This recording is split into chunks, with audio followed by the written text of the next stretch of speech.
toda a glória. Eu convido a igreja, juntamente comigo, a abrir vossas Bíblias no Evangelho de Mateus, capítulo 21, versículo de número 23 em diante.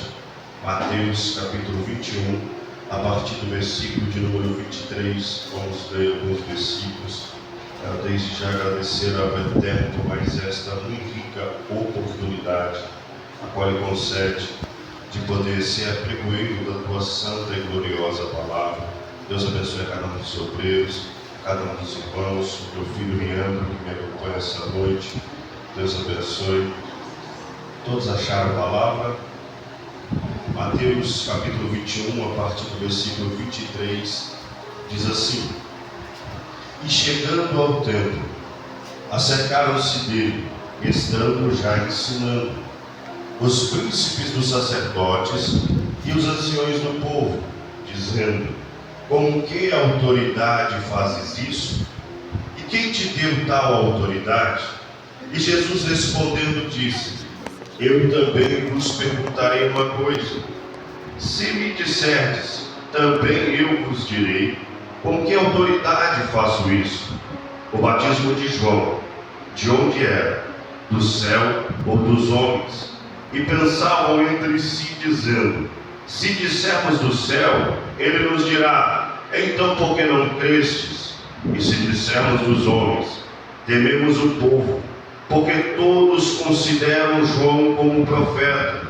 E respondendo a Jesus disseram: Não sabemos. E ele disse-lhes: Nem eu vos digo com que autoridade faço isso. Podeis sentar glorificando ao Senhor. O Senhor me deu um tema para essa mensagem, a qual tem por tema a autoridade que vem de Deus, não depende da aceitação do homem. Perceba comigo que a declaração textual a qual nós acabamos de inferir, nós vemos o Senhor Jesus Cristo no templo, ele ensinando a palavra, ele apregoando. Só que de repente entra os príncipes dos sacerdotes, ou seja, os fariseus, entra os anciões do povo. Eles começam a ouvir a sua mensagem e eles vão indagar a Cristo, querendo entender qual era a autoridade que tinha permitido a ele poder pregar no templo. Porque o controle religioso e a autoridade intelectual da época institucional era dada somente pelos fariseus ou pelos sacerdotes, para que alguém que não fosse fariseu ou sacerdote para poder ensinar. E eles querem interrogar a Cristo para saber quem te deu tal autoridade, porque era do seu conhecimento que Cristo Jesus não pertencia à hierarquia nem dos fariseus, nem dos sacerdotes, nem dos escribas. Ele não pertencia a este grupo. E por eles entenderem isso e saberem que eles perseguiam a ele a todo custo, eles querem entender: por que você está ministrando? Por que você está pregando?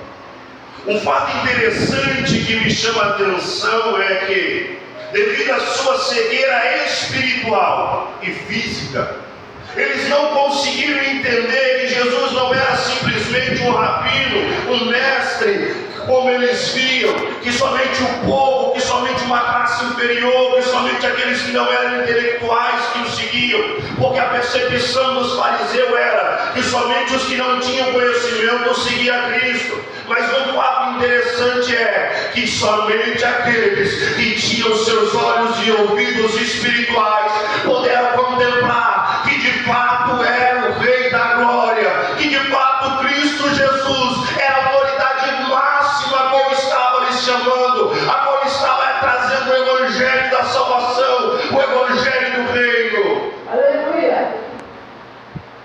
O Evangelho do Reino é o Evangelho de difícil aceitação, porque ele nos confronta diariamente, porque diariamente ele nos mostra os nossos pecados, os nossos erros, as nossas falhas. O Evangelho do Reino mostra diariamente o quanto nós somos imerecedores, como a missionária disse aqui. Nós somos totalmente merecedores. Só que o Evangelho do Reino, ele também nos mostra a sua verdadeira proposta.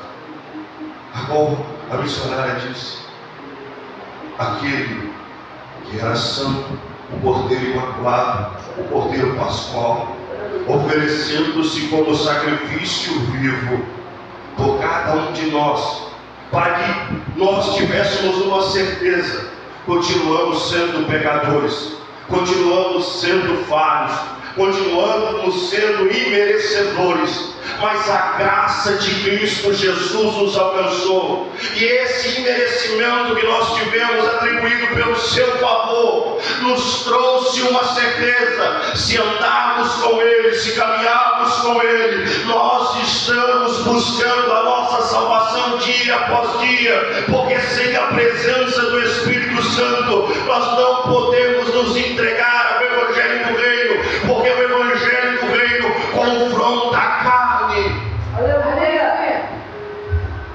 E o Evangelho do Reino, conduzido pelo Espírito Santo de Deus em nossas vidas, ele fortifica o nosso espírito, para que verdadeiramente nós possamos dizer, como Paulo disse: vós sois carta selada por Cristo.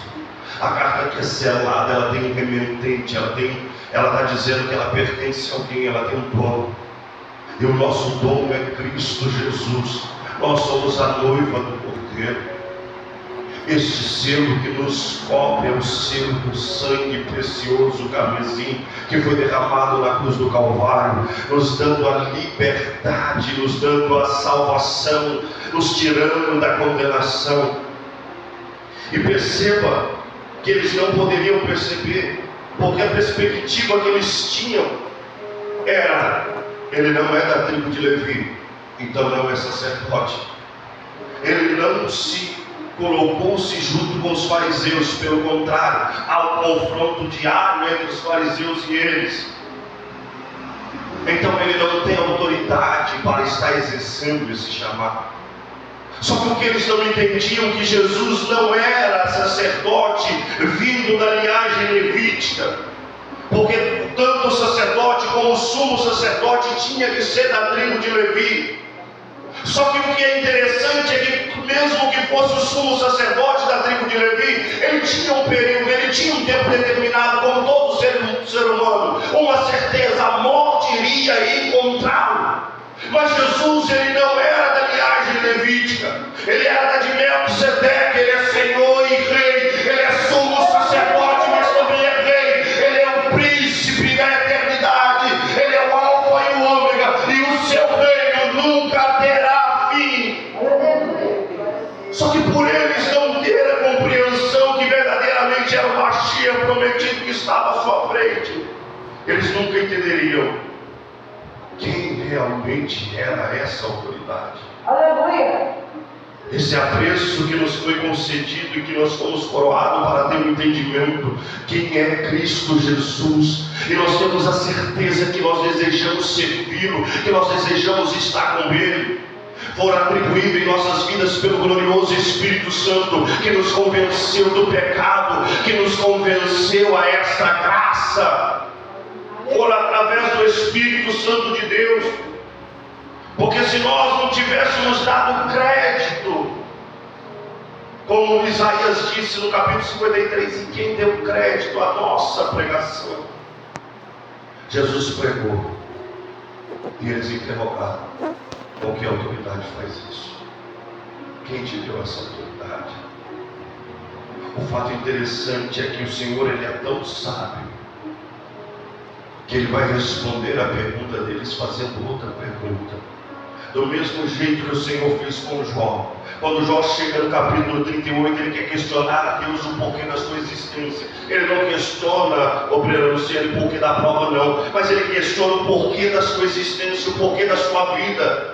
Ele entende que em toda circunstância, que tudo que Deus permite ou Deus faz, Deus ainda continua sendo bom, Deus ainda é Deus, Ele ainda é maravilhoso, mas ele começa a se questionar devido a todas as acusações que ele tinha ouvido. E o Senhor é tão sábio que vai dizer: Jó, onde tu estavas quando eu separei, fiz a separação entre o firmamento e a terra? Onde tu estavas quando a alva da luz ainda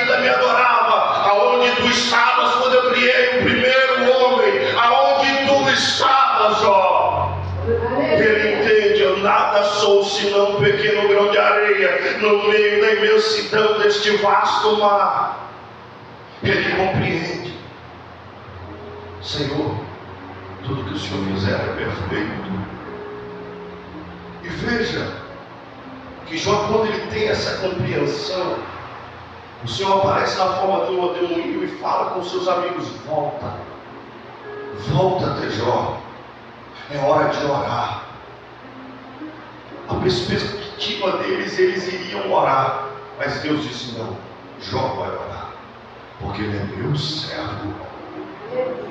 Vocês não. Vocês se levantaram e vieram até ele para acusá-lo, sem saber o que estava acontecendo, sem saber o que estava ocorrendo. Mas Jó se propôs em me adorar, mesmo em meio à crise, mesmo em meio à dor, mesmo em meio ao luto, mesmo em meio à perca. Ele permaneceu firme na minha presença, ele continuou me adorando. Então quem vai orar é o meu servo. E a Bíblia diz que quando Jó ora, a pele dele fica como a de um menino. Ou seja, a pureza nunca saiu de Jó. Jó sempre permaneceu puro. Deus só estava revelando aquilo que estava dentro de Jó saindo para fora, para que todos pudessem ver que verdadeiramente Jó permaneceu na presença do Eterno. Que apesar de que todas as acusações e imaginações que os outros tinham, ele estava na presença. Ele permaneceu.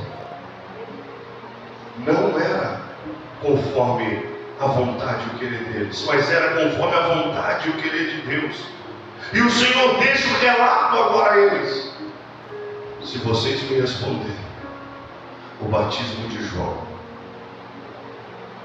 era dos céus ou era dos homens?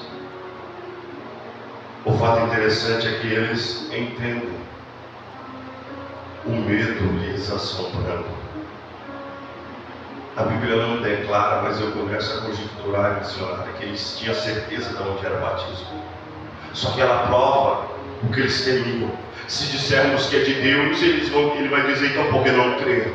Se dissermos que era dos homens, nós seremos apedrejados, porque a multidão cria que ele era o profeta. Então eles vão dizer: não sabemos. E perceba que o Senhor Jesus, ele declara, quando João Batista morre, dos profetas nascidos de mulher, o maior de todos fora João Batista. E eu quero trazer aqui 3 elementos que confirmam a autoridade. A primeira autoridade é a autoridade da lei. Perceba comigo que o nascimento de João Batista já nasce de uma impossibilidade. Mãe e pai de idade avançados já eram bem velhos, a carne já estava mortificada, já não tinha como haver esse nascimento. Mas como se não bastasse isso, a sua mãe ainda era estéril, já não tinha como ver. Zacarias, seu pai, era um sacerdote da tribo, da linhagem de Abias. E perceba que o Senhor decidiu por sorte, porque entenda que o cristão não tem sorte, a nossa sorte tem um nome: Cristo Jesus. Aleluia. É Ele que está no controle da nossa vida. Coube que a sorte desse em Zacarias para ele oferecer o culto do incenso, um dos principais cultos que o sacerdote oferecia a Deus e que mais atraía a atenção de Deus, porque os ingredientes do incenso foram escolhidos pelo próprio Senhor, por Adonai. Ele escolheu e delegou a Moisés quais seriam os ingredientes, para que quando tivesse sendo feito o culto, o aroma subisse como cheiro agradável, e a atribuição do pecado do povo não viesse a ser mais forte do que o aroma que subia pelo incenso. E enquanto ele oferecia este culto, o anjo do Senhor lhe apareceu do lado direito do altar. E quando ele olha, ele se atemoriza. Um fato interessante que Gabriel vai dizer: não se atemorize, eu sou o seu teu conservo. Salmos no número 91 vai dizer que aos seus anjos ele dará ordem ao nosso respeito. E veja que quando o anjo lhe aparece, ele vai dizer: eu vim a mando de Deus para lhe trazer um recado. A tua oração céu, a tua oração foi atendida. A Bíblia não declara qual é a oração dele, levita, mas nós começamos a conjecturar, porque logo em seguida o anjo vai dizer: a tua oração foi atendida, a tua mulher Isabel dará à luz a um filho. O que chamou a atenção para que Deus pudesse atender a oração dele é que a Bíblia descreve que no período a qual eles viviam, a qual o rei era Herodes o Grande, os sacerdotes haviam se corrompido por medo, todos haviam se vendido, mas Zacarias se coloca em posição de fé, em santidade, em obediência. Sua mulher Isabel também.